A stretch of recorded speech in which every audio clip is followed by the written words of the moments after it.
Entonces, bienvenidas y bienvenidos al módulo que hablaremos hoy día sobre microbiota en la salud de la mujer y la fertilidad. Los contenidos de esta clase veremos sobre una introducción de la microbiota y el microbioma intestinal de la mujer y la edad reproductiva. Hablaremos sobre la microbiota vaginal, la disbiosis, la microbiota y fertilidad y un estilo de vida y microbiota. Mi nombre es Elisa Denega, yo soy nutricionista, soy profesora de educación física. Me especializo principalmente en lo que es nutrición para la salud hormonal y la salud digestiva. Tengo el máster de nutrición, medicina y salud hormonal en la mujer y también estoy cursando el de microbiota, probióticos y prebióticos. Hablaremos en primer lugar sobre lo que es la microbiota y el microbioma. En sí, nosotros tenemos que saber que tenemos un conjunto de microorganismos, ¿cierto?, que están presentes en nuestro cuerpo humano y que tienen su propio material genético. Mayoritariamente nosotros tenemos lo que son las bacterias, los virus, los hongos y otros. Hay alrededor de 40 trillones de células bacterianas. Nosotros tenemos distintas microbiotas alrededor de nuestro cuerpo, puede ser piel, la lengua, lo que es la vagina, intestino o entre otros. El 99% eso se radica en el colon. La diversidad de esta va a depender de la genética, el parto, la dieta, los hábitos y el ambiente. La microbiota en sí interactúa estrechamente con lo que es la barrera intestinal, modificando la permeabilidad también y viendo las distintas funciones.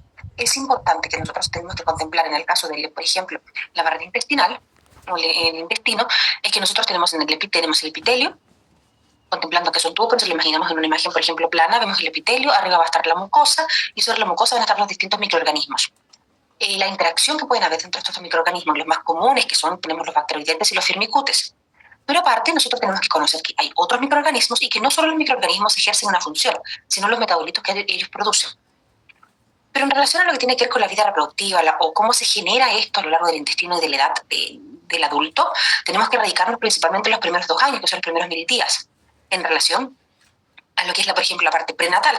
Hay varios estudios que hablan ahora de lo que es la microbiota en el meconio, lo que es la microbiota, por ejemplo, en el líquido amniótico, ahí sí, en la placenta de las mamás. Entonces, de a poco se ha ido viendo que lo que es en relación a lo que es los microorganismos, o el aumento de lo que puede generar ello, o la colonización en sí, va desde la etapa preconcepcional incluso, ya desde cuando la mamá se embaraza, qué estado tenía la mamá en relación al peso, en relación a dónde vivía, en relación a cómo se alimentaba, etc.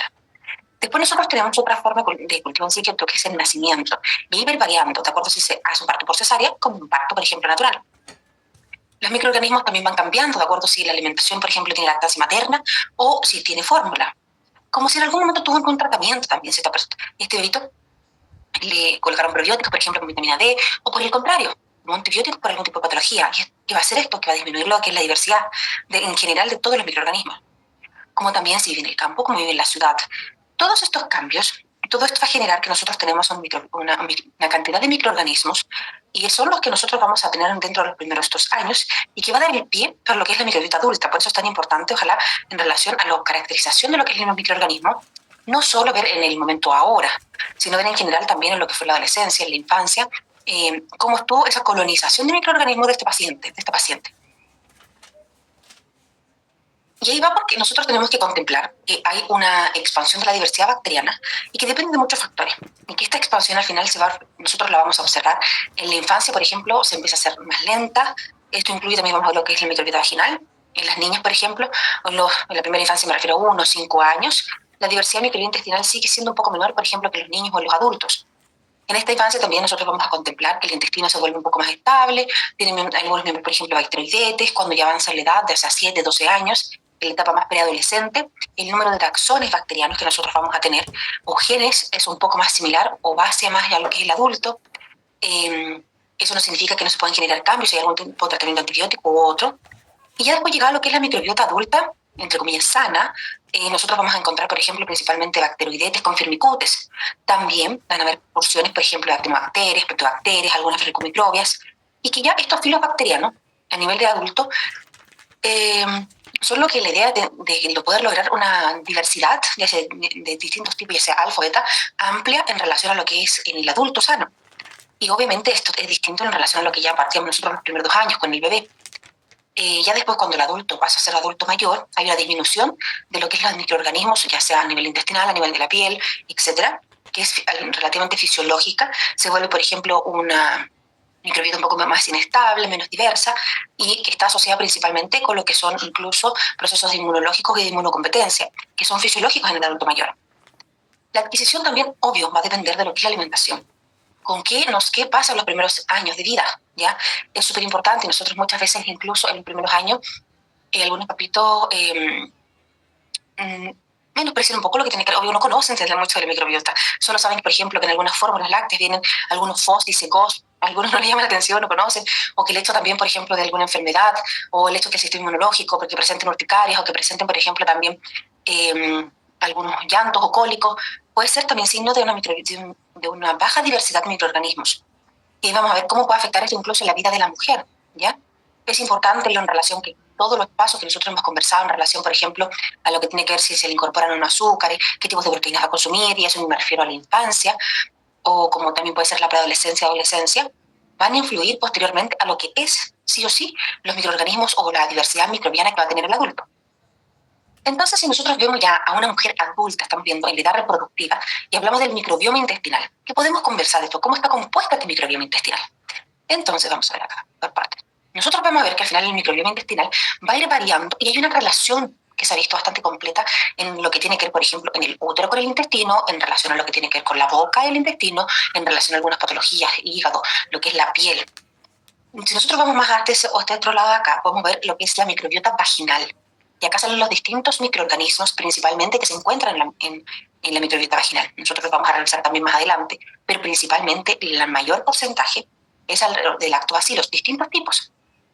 Se han incluso identificado 5 tipos de pacientes en relación a lo que es de la identificación al final de acuerdo a sus microorganismos, principalmente cuál está con mayor preponderancia, por ejemplo, si el Crispatus, el Iners, el Galersi o el Jenseni, o si encuentran otro tipo de lactobacilos, o incluso cuánto en cantidad tiene, por ejemplo, Gardnerella. Gardnerella es al final un patógeno que nosotros tenemos todas las mujeres, solamente que se presenta y puede generar algún tipo de infección más cuando ya se aumenta considerablemente y en relación al desmedro o la disminución de los lactobacilos. Entonces hay distintas asociaciones también que les voy a dejar igual esto, el paper como yo les comentaba, la información bibliográfica va a estar debajo de las diapositivas para los que quieran revisarlo con más detalle. Entonces la microbioma intestinal de la mujer, la reproductiva, tiene un impacto directo al final, ¿ya? En relación a todo lo que tiene que ver con el sistema reproductor femenino, el desarrollo embrionario, incluso en el embarazo, ¿ya? Los productos, por ejemplo, de la microbiota intestinal pueden transportarse a través de la circulación e influir en el tracto reproductivo femenino. Por ejemplo, pueden causar alteraciones en lo que es en el ciclo menstrual, enfermedades, por ejemplo, el tracto genitourinario, incluso investigaciones sobre la endometriosis y lo que es la microbiota, sobre la función ovárica incluso, el desarrollo, por ejemplo, embrionario y la salud incluso de la mamá y el feto. El intestino puede afectar la formación, por ejemplo, de los gametos, en relación muchas veces a la absorción de algunos nutrientes, a lo que es el desarrollo del embrión y los procesos de fertilización. Cuando hay, por ejemplo, una disbiosis, que puede generar también una disbiosis vaginal o endometrial, todos los sistemas dentro de todo lo podemos contemplar que están unidos. Porque las alteraciones, por ejemplo, en la microbiota intestinal pueden provocar, como yo les comentaba, la disfunción ovárica. Hay una relación que es bastante estudiada, entre comillas, entre el síndrome ovario poliquístico, por ejemplo, y la disbiosis intestinal, en relación, por ejemplo, a la infertilidad y lo que puede generar la disbiosis intestinal con la disbiosis endometrial. Y esto hay algunos estudios, principalmente de la doctora Moreno y colaboradores, en relación, por ejemplo, a lo que pueden ser los FIV, los de fertilización in vitro. También podemos contemplarlo la mujer en el ciclo en relación, por ejemplo, a las mujeres embarazadas. La microbiota intestinal tiene un efecto sobre la placentación en sí, los resultados del embarazo, el parto, por ejemplo, o el parto incluso anticipado. También la tasa incluso en nacidos vivos, ¿ya? Entonces, hay una relación constante en lo que nosotros podemos contemplar de lo que tiene que ver con el intestino y con los distintos, entre comillas, como funciones reproductivas de la mujer. A lo largo de la vida, del ciclo vital, los cambios principalmente que se han visto en relación, por ejemplo, a lo que es microbiota intestinal y microbiota vaginal, tienen una alta influencia en relación a la cantidad estrogénica que nosotros tenemos. Por ejemplo, en el recién nacido, nosotros contemplamos principalmente que los lactobacilos que va a tener la vagina van a ser principalmente por la influencia todavía materna, ya de los estrógenos maternos. Por otro lado, lo que es la premenarquia, hay una microbiota un poco más transitoria, de origen un poquito más cutáneo perineal, que es más baja en lo que son los lactobacilos. Ya ha llegado, por ejemplo, la edad fértil de la mujer, principalmente cuando son los picos estrogénicos, encontramos una mayor cantidad de lactobacilos, considerando principalmente una baja en lo que es cuando se producen los periodos de menstruación. En el embarazo también los lactobacilos tienden a aumentar por las altas, la cantidad de nosotros, la concentración de estrógeno y progesterona. Por el otro lado, cuando ya vemos la posmenopausia, por la disminución de los estrógenos, va a disminuir también lo que es la microbiota cutánea, por ejemplo, intestinal y vaginal. Y es muy importante en relación a esta relación, por ejemplo, que nosotros hablamos de el estrógeno y la microbiota intestinal, porque muchos estudios han demostrado que los niveles de estrógeno, por ejemplo, que circulan en el cuerpo humano, están influenciados, ¿cierto?, por la microbiota intestinal. Lo que nos lleva a un concepto al final que tiene que ver con el eje intestino-vagina, mediado principalmente por los estrógenos. ¿Y cómo? Les voy a conversar ahora de lo que es el estrombóloma. El estrombóloma son un conjunto de bacterias que son capaces de modular la recirculación y así influir principalmente en lo que son los estrógenos, influir en los niveles circundantes que podemos tener nosotros y en la excreción de los mismos. Estas bacterias que están en el estrombóloma producen una enzima que es la beta-glucuronidasa y la beta-glucosidasa. Estas enzimas desconjugan lo que son los estrógenos y después los transforman en sí en su forma activa. ¿Ya? Esto principalmente nos lo ven los estudios algunas veces en mujeres menopáusicas, dentro del estrombóloma son los que conjugan los últimos, como ayuda con la desconjugación de los estrógenos, de los que cuando va disminuyendo incluso. Si la microbiota que nosotros tenemos a nivel intestinal está sana y está en equilibrio, o sea, está en eubiosis, nosotros vamos a tener un estrombóloma que produce una cantidad correcta de beta-glucuronidasa, esta enzima, para mantener la homeostasis al final del estrógeno. Por otro lado, si tenemos una disbiosis, la cantidad de la beta-glucuronidasa puede verse alterada, ¿cierto? Y esto va a ser tanto que hay una deficiencia o puede ser un exceso en otras situaciones de lo que es el estrógeno libre. El estrógeno libre puede provocar desarrollo de enfermedades, ¿ya? ¿Por qué? Porque el estrógeno regula lo que son los depósitos muchas veces de las grasas, la diferenciación, por ejemplo, de algunos adipocitos. Hemos visto de que tiene una influencia en el ciclo reproductivo, lo que es la salud cardiovascular, en lo que es en el intercambio óseo, ¿cierto?, de lo que conversamos ayer, incluso en la replicación celular. Tiene tantas funciones mientras hayan receptores estrogénicos en nuestro cuerpo. Entonces, si hay una disbiosis intestinal y por tanto se altera el estrombóloma, lo que va a afectar de forma negativa va a ser al final, por ejemplo, la homeostasis del estrógeno.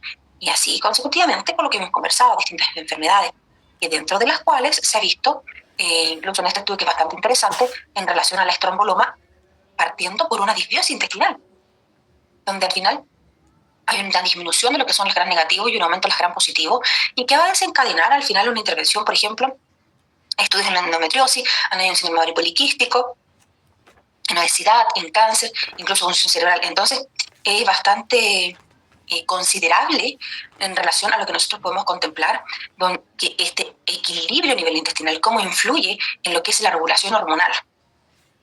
Hay algunos trastornos endocrinos reproductivos relacionados principalmente con la microbiota intestinal, que es, por ejemplo, el síndrome poliquístico, que son bastante conocidos, lo que es la endometriosis y las enfermedades, por ejemplo, del aparato geniturinario, como tenemos la vaginosis bacteriana, como tenemos la candidiasis también. Yo creo que esto ustedes los han escuchado. Entonces, ahora vamos a pasar a lo que es la microbiota vaginal, justo hablando de enfermedades del aparato genital femenino. La microbiota vaginal ha sido bastante estudiada, también se conoce la diferenciación que nosotros podemos tener en las distintas, y vamos a ver una imagen siguiente más detallada de las distintas porciones, ya sea del útero, del endometrio, del cuello del útero, en relación a lo que hay distintos microorganismos, pero principalmente el lactobacilo. Entonces, en el género de microorganismos que nosotros encontramos, tenemos principalmente predominante los tipos de los lactobacilos, ¿ya? Ahí tenemos el Crispatus, el Iner, el Gaceli, el Fermentum, el Lenzenia. Después tenemos ocasionalmente algunos que son, por ejemplo, el Salivarium, lo que es el Vaginalis, lo que pues pueden ser menos frecuentes, como el Plantarum, el Rhamnosus, el Casei. Y ahí, dependiendo de esto, hace una diferenciación en relación a cada mujer, cuál microorganismo tiene mayor preponderancia. Y esto puede depender del estilo de vida, de la alimentación, de dónde vive. Eso es lo que tiene que ver con lo que son los géneros que nosotros encontramos al final, como por ejemplo el consumo de antibióticos, ¿ya? Esto puede volver más activo y puede causar, por ejemplo, que la paciente presente más vaginosis bacteriana u otros trastornos asociados con la disminución de los lactobacilos. Recordemos que el antibiótico va a matar los distintos microorganismos sin diferenciación, ¿ya? O también la edad incluso va a hacer que hayan cambios en lo que son los distintos tipos de lactobacilos. En las mujeres con menopausia encontramos con una mayor cantidad de lactobacilos y van a aumentar los otros que pueden ser patógenos. En las N incluso se ha visto que las mujeres asiáticas, por ejemplo, las caucásicas, tienen niveles significativamente más altos de lactobacilos que las mujeres, por ejemplo, de piel más morena o hispana. Sin embargo, va a depender mucho del estilo de vida. ¿Por qué? Bueno, porque puede variar el higiene, puede ser, por ejemplo, si la mujer se presenta en relación a la cantidad de ducha, hay tantos factores que pueden ir variando, y más si nosotros contemplamos que dentro de nuestro mismo útero en sí podemos tener distintos patrones o distinta variación de microorganismos. Principalmente en la zona baja vamos a tener fundamentalmente lactobacilo, pero ya hacia arriba vamos a encontrar una variación mucho más alta de microorganismos. Y además hay que contemplar que esto va a ir variando de acuerdo a los estrógenos. Entonces, porque el estrógeno al final va a influir en lo que es el crecimiento y la maduración del epitelio, en la capa basal principalmente, y lo siguiente que además va a influir en el tipo de microorganismo que va a aumentar. Si nosotros, por ejemplo, vamos a la gráfica, ustedes ahí van a poder ver la concentración principalmente que hay en relación a los hormonas. La primera parte están las hormonas. Hablamos de fase proliferativa y una fase secretora. Vemos estrógeno y progesterona. Y abajo vemos microorganismos. Entonces, cuando nosotros observamos la parte A, donde dice regla, ahí van a observar, ¿cierto?, que al final cuando llega la menstruación tenemos bajas estrogénicas y de progesterona. ¿Y esto qué va a generar? Nosotros tenemos que ver que esto va a hacer que la Gardnerella va a ir en aumento en relación al desmedro de algunos lactobacilos que son de origen normal en la vagina. Entonces, en la etapa de menstruación tenemos más tendencia, más facilidad, por ejemplo, de tomar o de coger algún tipo de infección. Por el contrario, después cuando sube la cantidad de estrógenos, la Gardnerella baja al mínimo, pero es un proceso fisiológico, ¿ya? Donde al final es normal, de acuerdo a las fluctuaciones, que nosotros vamos viendo que vaya cambiando, por ejemplo, la cantidad de lactobacilos. Lo importante es que esto no se propague en el tiempo, entonces no generamos, por ejemplo, una situación constante cada vez que o se generan infecciones constantes dentro del año. Porque al final nosotros tenemos que conocer que en el proceso, que lo vimos recién, de, por ejemplo, la menstruación, hay un proceso de disbiosis. ¿Ya? Vemos un microbioma óptimo, disbiosis y después uno patológico. Entonces, vemos que al final la disbiosis puede comenzar al final con alguna colonización inicial de algún tipo de Gardnerella, por ejemplo, que después, ya sea por una exposición sexual, por la menstruación, puede ser constancial. Pero que si el flujo o las fluctuaciones hormonales son que están bien, no va a generar al final una disbiosis permanente. Simplemente se puede generar un poco de inflamación, pero esto después debería volver a una eubiosis. Por otro lado, cuando ya hay una colonización constante, una desregulación hormonal constante también, ahí puede generarse que haya ya una disbiosis, un proceso patológico, donde hay una disrupción de lo que es la barrera, un infiltrado, por ejemplo, de los distintos microorganismos, una elevación del pH. También de ahí síntomas, por ejemplo, van a encontrar pacientes que ya tienen vaginosis o algo con los típicos olor como a pescado, cuando van a haber un aumento de citoquinas también se va a generar una situación proinflamatoria, y ahí tenemos una disbiosis patológica. Y dentro de eso también va a ir variando, por ejemplo, acá muestra la composición del microbioma vaginal, y vemos lo que es, primero, una vagina, una composición sana, una vagina sana. Después vemos, por ejemplo, la que tiene clamidia, una que tiene clamidia B. Después podemos ver una que tiene candidiasis y después una que tiene vaginosis, donde los distintos microorganismos van a ir variando. Pero si se fijan, principalmente nosotros tenemos que contemplar que los tipos de lactobacilos son los que predominan y van a ir disminuyendo algunos cuando se va generando de forma patológica. ¿Y qué hace esta microbiota vaginal en sí? ¿Cuál es su función? Principalmente proteger de la colonización y proliferación de microorganismos patógenos. ¿Ya? ¿Qué mecanismos de acción tiene? Inhibición, por ejemplo, de adhesión a la mucosa, al epitelio, competencia en relación a los nutrientes, producción de sustancias antimicrobianas. La producción de sustancias antimicrobianas, ¿cómo la afecta? Principalmente a través del ácido láctico, el peróxido de hidrógeno, algunos péptidos antimicrobianos y que son principalmente algunas bacteriocinas. ¿Ya? Y también con esto regular y mantener lo que es el pH vaginal, que es principalmente un pH ácido. Entonces, al final, estos lactobacilos lo que hacen, y que están regulados principalmente, yo lo hemos revisado, por ejemplo, en relación al estrógeno, mantienen lo que es el trofismo y la vascularización y también el grosor muchas veces de los tejidos de esta pared vaginal, las condiciones ideales, ¿cierto?, para que se sustente y que genere el glucógeno necesario para que los lactobacilos puedan producir el ácido láctico. ¿Qué pasa, por ejemplo, cuando disminuyen los niveles de estrógeno? Que es cuando pasa un periodo de menstruación o cuando hay una regulación hormonal. También lo hace la producción de glucógeno del epitelio vaginal. Por lo tanto, el sustrato para el lactobacilo. Entonces, esto que va a provocar una reducción de los lactobacilos y, por ende, la producción de ácido láctico, que al final lo que va a mantener el pH.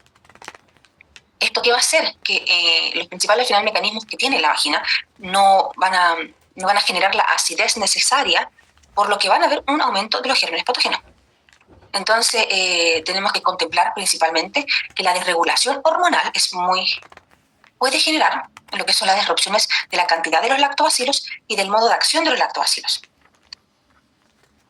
¿Cómo es el modo de acción principalmente? Nosotros vemos que esta especie, capaces de inhibir de forma los patógenos de manera directa en relación, ¿cierto? Yo les contaba con la coagregación y la producción de algunos activos que se llaman al final bacteriocinas. El ácido láctico, el peróxido de hidrógeno, además promueve lo que es la integridad del epitelio. En relación, por ejemplo, a la secreción de moco, el epitelio contemplar, a ver, el siguiente momento. Acá tenemos, ¿cierto?, que el epitelio. Después viene una parte que es el moco, la mucosa, y vienen los microorganismos. ¿Ya? Vamos a verlo ahora. Entonces, en relación a lo que estimula la secreción de moco, que también es un factor protector, entonces así modula lo que es la respuesta del sistema inmunológico y al final inhibe lo que son los patógenos, ya sea de forma virus como bacterias. Entonces, si nosotros vamos viendo acá en relación, por ejemplo, a la edad prepuber, a la edad fértil y a la menopausia, va a ir cambiando lo que es a nivel del epitelio, a nivel del moco, como a nivel de los distintos microorganismos, principalmente en función de la actividad estrogénica. Como por otro lado, por ejemplo, vemos acá lo que es de una mujer fértil en relación al epitelio, es más abundante, a lo que es la mucosa es mayor, como también a los lactobacilos, el nivel de lactobacilos que puede tener, lo que debería dar en una eubiosis y en una disminución de algún tipo de factor que pueda ser patógeno. Pero si ahora vamos a la menopausia, donde de nuevo bajan los niveles estrogénicos, volvemos a tener una mucosa vaginal delgada, niveles bajos de glucógeno y una microbiota menos diversa en realidad. En relación, y lo que va a hacer también es que haya un pH más alto. Al haber un pH más alto va a generar la proliferación de patógenos. Y aquí se muestra la imagen en relación a si nosotros comparamos, por ejemplo, un neonato que yo les comentaba que tiene el nivel estrogénico alto por la madre, después de un mes, la pubertad, el periodo fértil, el embarazo y la menopausia. Acá vemos la actividad o la cantidad estrogénica que presentan, donde vemos que los bebitos de un mes, como las pacientes de menopausia, están ya menos a nivel estrogénico. ¿Qué conlleva esto? El adelgazamiento del epitelio. Si se pueden fijar principalmente, lo que es también la cantidad, obvio, de glucógeno, también va a ser disminuida, como la del pH va a aumentar. Lo ideal es en este periodo fértil y en embarazo, si se fijan, el pH debe oscilar entre 4 a 5 máximo. Incluso en la embarazada, 3,5. ¿Por qué? Porque hay una mayor cantidad de hormonas. Entonces hay un epitelio más abundante, con lo mismo también una mucosa más abundante, y nosotros tenemos una microbiota dominada mayoritariamente por lactobacilos. En el caso de lo que es la paciente ya con menopausia, que también es otro tema en relación bastante interesante, contemplando que nosotros hay mujeres que parten con la premenopausia, con el climaterio incluso, alrededor de los 45 años, contemplando que la mujer está yendo sobre 80 años, al final pasa más de 35 años en lo que es climaterio y menopausia. Entonces un público al final que siempre hay que tener igual ojo.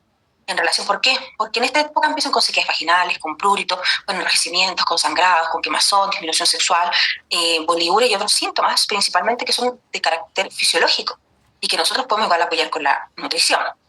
Pero vamos en relación ahora a lo que vamos en referente al ciclo y a la fertilidad, que es lo que se trata hoy día en la conversación, donde tenemos que contemplar en este estudio bastante interesante, que es de la doctora Moreno, los cambios disbióticos en relación a la microbiota endometrial, que pueden estar asociados con lo que es el fallo de implantación o abortos espontáneos tempranos en pacientes que se han sometido, por ejemplo, a tratamiento de tecnología de reproducción asistida.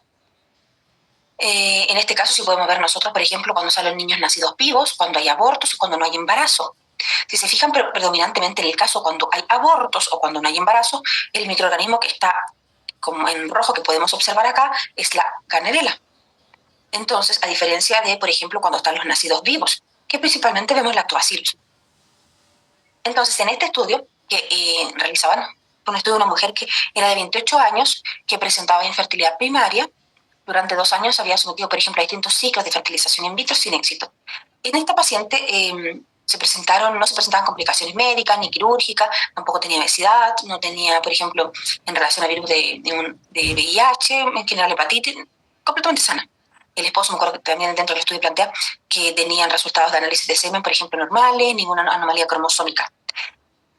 Se hicieron distintas transferencias, por ejemplo, endometriales, de distintos, se generaron blastocitos, se hacían los test de embarazo, salían negativos, se le hacía después de nuevo la disbiosis endometrial, y ahí vieron, dentro de todo, siempre sacaban el estudio en relación a los cambios a los cambios en la microbiota que iban teniendo, de acuerdo a lo que a lo que iba surgiendo dentro del estudio, lo que iba mostrando, ya sea si había, por ejemplo, una biopsia endometrial, después del aborto espontáneo también, o si le hace un aborto clínico, lo que es también en caso, como por ejemplo, cuando meses más tarde se le volvió a intentar lo que es hacer una nueva transferencia, y se dieron cuenta que posterior se evidenciaron que en la tercera transferencia, si no mal recuerdo, ahí se dieron cuenta de que la paciente estaba embarazada, pero habían hecho un estudio justo, porque también no se puede hacer un estudio endometrial cuando la paciente está embarazada, pero porque por tiempo la paciente justo con el proyecto que no se había dado cuenta en relación a lo que se dieron que después de en ese lapsus hubo un cambio en su microbiota